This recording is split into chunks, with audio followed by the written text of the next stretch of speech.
For cooking, you can use various methods or techniques for preparing varied food dishes.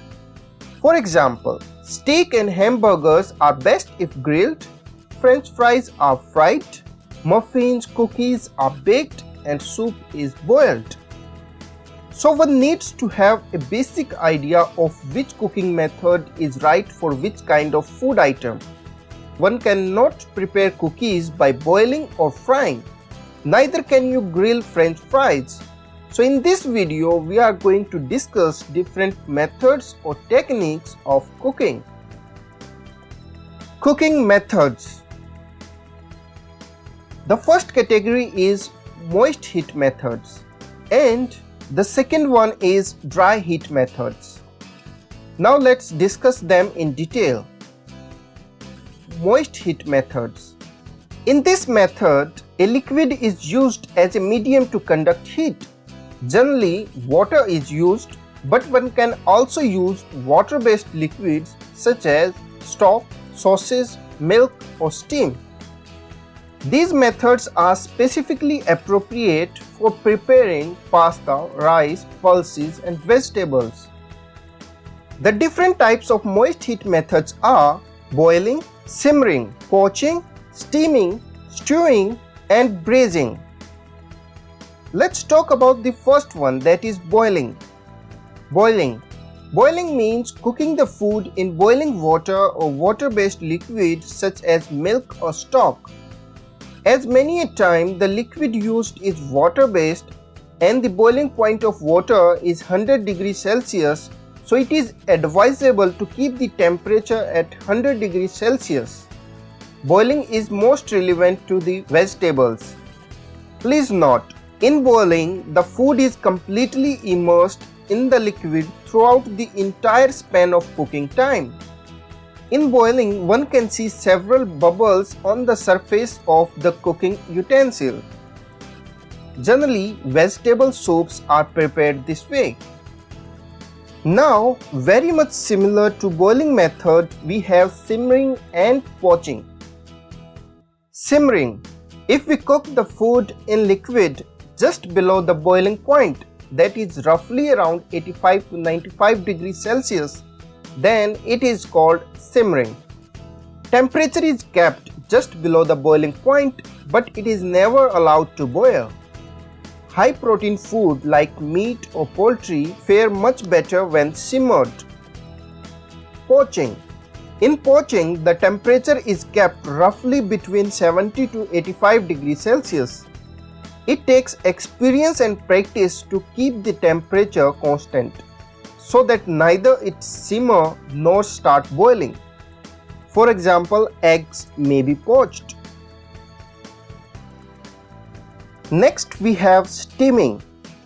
Steaming, as the name suggests, it is cooking by steam under varying degree of pressure. For instance, low pressure steaming and high pressure steaming. Low pressure steaming. Here, steam is used under normal conditions without any extra pressure, means at atmospheric pressure. The temperature will range from 100 to 105 degrees Celsius, which is just above the boiling point. Such a steaming could be two types, direct steaming and indirect steaming. Direct steaming. Here, the food is in direct contact with the steam heat. Usually, we prepare rice cake, idli, dumpling, momos by this direct steam. For example, this is a steamer. In the below portion, we have boiling water, and in the upper compartment, we place our momos in direct contact with steam. Indirect steaming. Here, the food is placed in a closed pan which is surrounded by plenty of steam from the fast boiling water, and the food is protected from direct contact with steam to avoid water getting into the food. Take the same example we took in case of momos. If we close the holes of the upper compartment and close the upper lid tightly or with grease paper or aluminium foil, then it will not allow the steam get in touch with the food that is placed in upper compartment. A chocolate pudding is usually prepared this way. Next we have high pressure steaming. Here, equipment that doesn't allow the steam to escape is used. As the steam is not allowed to escape by the equipment, the temperature inside the equipment increases, results in lower cooking time as we see in the pressure cooker. We generally cook lentils and legumes this way. Now there is one more popular and modern method of steaming, that is sous vide. It is a French term that means under vacuum. In this method, food is vacuum sealed or packed in a plastic pouch or glass jar. Later, that food is sealed packed is cooked in a water bath. Water is hot but never boils. Temperature is usually kept 55 to 60 degrees Celsius for red meat and 66 to 71 for poultry and higher for vegetables. As food is cooked at a lower temperature, it is slow process of cooking which may take from 1 hour to 7 hours to cook food. In some cases, it may even take up to 72 hours or more, depending on the type of food and its thickness. As food was vacuum sealed, steam is trapped inside the plastic pouch or glass jar, which evenly cook the food and retain its moisture and nutrition. One more traditional method similar to sous vide is en papillote, which is also a French term that means enveloped in paper. In this method, food is put into a folded pouch or parcel and then baked. A pouch or parcel is usually made from parchment paper which can withstand normal baking temperature. But other materials could be used such as aluminum foil, paper bag, and in some Asian region banana leaves are used. This method is more popular for cooking fish. After cooking, this parcel may be opened directly before the guest on their table. Note: in both methods, herbs, seasoning, spices are added before packing. Now I hope the concept of steaming is clear to you. Now let's move to our next method, that is stewing. Stewing, it is a slow and long method of cooking in which food is cut into pieces and cooked in a minimum amount of liquid. Here the food is served with liquid. Such a food which is served along with the liquid is called stew. For example, chicken stew. Next we have braising. Braising. Another method similar to stewing is braising. It is also a long, gentle and slow cooking process. In this method, food is first sautéed or seared in a very small amount of fat or oil to brown its surface and enhance its flavor. Sauté is a type of frying that we will learn during dry heat methods. After sautéing, a certain amount of liquid is added, usually a stock, then finished in an enclosed container, usually in an oven. And like stewing, served with the liquid which is reduced to very little. Enclosed container like covered pan, casserole or coquette can be used. Also note one thing, this method uses both dry heat as food is first sautéed in fat or oil and moist heat as later cooking is finished in liquid. Example is on your screen. Now, what is the difference between braising and stewing? The key difference is the cuts of the meat. In braising, we use cheaper and larger cut of meat, while in stewing, smaller and uniform cuts are used. In stewing, meat cuts are totally immersed in liquid and finished on the stove top.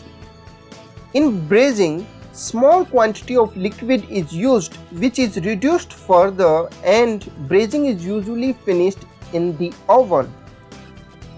Please note, in both cases a tight fitted lid should be used during cooking to retain the juices and flavors. Also, some people consider braising as pot roasting, which we will differentiate in the later part of this video. Now we have covered our moist heat methods. Let's move to the second category, that is dry heat methods. In dry heat methods, heat is transferred through hot air, fat or oil. The methods are suitable for food that are rich in proteins like meat, fish, seafood, as well as where crust or brown outer appearance is desired. The dry heat methods are further categorized into two groups. First, where we use fat or oil, and second, where hot air is the medium of cooking. First, let's take into account the method using dry heat or hot air. In this method, hot air, hot metal rod or plate or radiation is used to cook the food. For instance, baking, grilling and roasting. Baking. In this method, food is prepared by dry heat, typically in an oven. Temperature normally varies between 120 to 250 degrees Celsius. Here, no additional fat is required to cook food. Some examples of baked items are cake, pastries, pieces of bread, muffins, etc. Next we have grilling. Grilling. Grilling is cooking by radiant heat or direct heat, which could be from above, below or from the side. Best suited for pork chops, seafood, hamburgers, hot dogs and other thin cuts, since the intensity of fire is high. The food which is to be cooked is put on a grill or grill pan. Based on the direction of heat, it may be of three types: overheat, underheat and between heat. Overheat. When the source of the heat is below the food, that is, food is over the heat, then it is called overheat grilling. As you can see in this picture, it is an example of overheat grilling. The grill bars which are under the food are preheated and brushed with fat or oil to avoid sticking food on the grill bars. Underheat. Now, if the food is below the heat source, then it is called underheat grilling. In the United States, such underheat grilling where the food is grilled below the heat source is called broiling, and the pan which is used for broiling is called broiler pan.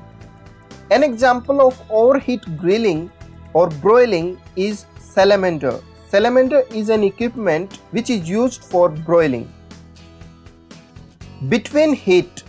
In this, the heat source is on both sides and the food is placed in between, the way bread is grilled in a bread toaster. Further, there is also a similar term to grilling, barbecue. Sometimes the terms are used interchangeably. The very difference is that grilling is cooking food hot and fast, near about 260 to 290 degrees Celsius, whereas barbecuing is cooking at low heat and quite a slow process, usually at 110 degrees Celsius or lower. Barbecuing is done with indirect heat as compared to direct heat in grilling. Charcoal, woods are commonly used heat source for barbecue. So, grilling is cooking fast over high heat, while barbecue entitles a slow cooking process with low heat and over indirect heat. Please note here, fat may not be added to the food while cooking. Next we have roasting. Roasting refers to cooking food with radiation from a heat source such as open fire or spit. Additionally, now we can also opt for oven roasting, which is a combination of convection and radiation. For more details on heat transfer, watch the video on different methods of heat transfer. Next we have spit roasting. In this method, the food is cooked over a spit or open fire, in the direct contact with the flame of a clear bright fire. During roasting, the food is slowly rotated over the heat and cooking takes place with radiant heat and convection of air, all depending upon the position of food over the fire. Usually, large meat joints are cooked by this method. The more modern version of spit roasting is rotisserie. In this, the meat is skewered onto a metal rod that slowly rotates automatically in front of the heat that is produced either by electric filament or by gas burners. Next, we have pot roasting, which is more suitable for large joints or cuts, especially of beef. The meat is first sautéed or seared in a little butter or oil till it gets golden brown color, then placed on a bed of root vegetables covered in a deep pot without any or with barely any liquid. The pot is tightly covered and the meat is cooked gently. Note: pot roasting may be done in a pot or pressure cooker or in a bread kettle and may be finished in an oven. Now, one of the similar terms related to pot roasting is poling. In poling, meat is placed inside a closed container in melted butter. No liquid is added. As food is cooked in an enclosed container, moisture will be retained and the food gets cooked in its own juice. In poling, two terms are widely used: in casserole and en cocotte. In casserole is where food is cooked only in butter without vegetables. Once finished, cooking meat is withdrawn and served with brown stock in an earthenware utensil. In en cocotte, procedure remains the same except the meat is garnished with vegetables cooked separately in butter, such as small onions, mushrooms, etc. Now, what's the difference between pot roasting and poling? There are two major differences between pot roasting and poling. In poling, meat is not sautéed before cooking as in the case of pot roasting. In poling, butter is used as the main liquid to cook meat. Now, many of the professionals also get confused in three terms, that is, pot roasting, stewing, and braising. In stewing, meat or food is completely immersed in water, while in braising, some amount of liquid is required, and in pot roasting, very small quantity of liquid may or may not be required. Full roast are pot roasted, or you can say use a whole piece of meat. Steaks and similar cuts are braised. Cubes and dices are stewed. But in my opinion, braising and pot roasting can be used interchangeably. One more method left in roasting is tandoor. In this method, a clay oven called tandoor is used. The source of heat is at the bottom of the tandoor, but the heat gets distributed evenly due to the clay. Additionally, it provides a smoky flavor to the dish. Well, this was all about roasting and different methods of roasting. Now let's move to the second category of dry heat methods using fat or oil. Here, fat and oil serves as the medium of cooking and is known as frying. Frying is an art of cooking where the food is either partially or fully submerged in fat or oil until the food gets golden brown in color along with crispness and moist interior. The varied category of frying are sautéing, pan frying, shallow frying, deep frying, and stir frying. To have a fine understanding of these methods, please tap on the I button above and a link is also provided in the description below. There I describe the complete frying and frying techniques in detail. Now, some people also consider radiation cooking as a modern method of cooking. In radiation cooking, food is cooked via the energy waves emitted by the other object in terms of electromagnetic radiation. In cooking, we usually follow two types of electromagnetic forms, infrared radiation and microwave. In the market, you will find many infrared ovens which works as multi-purpose oven. You can cook a variety of dishes with different cooking methods like baking, grilling, roasting, etc.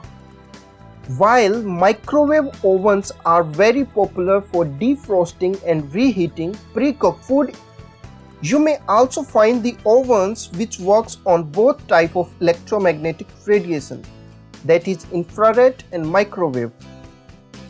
Now do note one thing. In my opinion, this radiation works as a heat source. I do not consider these as methods of cooking. To gain a full understanding of the concept, go and check my video on heat transfer methods. A link is in the description. Well guys, that was all about cooking methods. I tried my best to cover all the methods available and also compare similar cooking techniques. If you know any other cooking methods or techniques, comment down below. And guys, it took a lot of research and efforts to animate these videos, so do hit the like button. Stay tuned on Hospitality Broadcast.